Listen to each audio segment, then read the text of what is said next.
All right, this is Meredith Kimball. Performing an excerpt from Alice Walker's To Hell with Dying. He was peaceful, fragile, gentle, and the only jarring note about him was his old steel guitar, which he still played in the old, sad, sweet, down-home blues way. On Mr. Sweet's 90th birthday, I was finishing my doctorate in Massachusetts, and had been making arrangements to come home for several weeks' rest. That morning, I got a telegram telling me that Mr. Sweet was dying again, and could I please drop everything and come home. Of course I could. My dissertation could wait, and my teachers would understand when I explained to them. When I got home, I ran to the phone, called the airport, and within hours I was speeding down the old dusty road to Mr. Sweet's.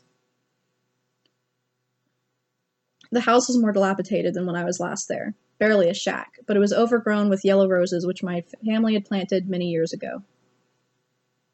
The air was thick, sweet, and very peaceful. I felt strange walking through the gates and up the old rickety steps, but the strangeness left me when I saw the long white beard flowing down the thin body over the familiar quilt coverlet. Mr. Sweet. His hands, crossed over his chest, were thin and delicate, no longer scratchy. I remember how, always before, I would run and jump on him just anywhere. Now I know he wouldn't be able to hold my weight.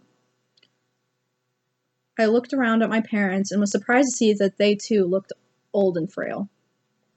My father, his own hair very gray, leaned down over the old man, who incidentally still smelled of wine and tobacco, and said, as he had many times before, "To hell with dying, man. My daughter's home to see Mr. Sweet."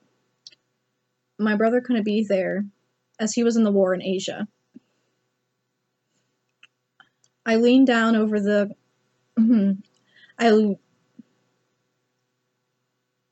I bent down and stroked the closed eyes, and gradually they began to open. The closed, wine-stained lips... the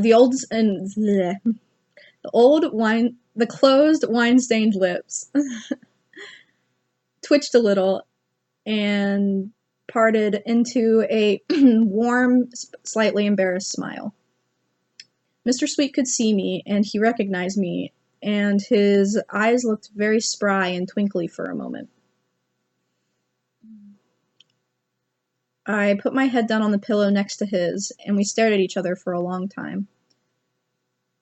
Then he began to trace my peculiar hairline with a smooth, thin finger. I closed my eyes as he halted above my ear. He used to rejoice at the dirt in my ears when I was little, and his hand stayed cupped on my cheek. When I opened my eyes, sure that I had reached him in time, his were closed. All right, that's it.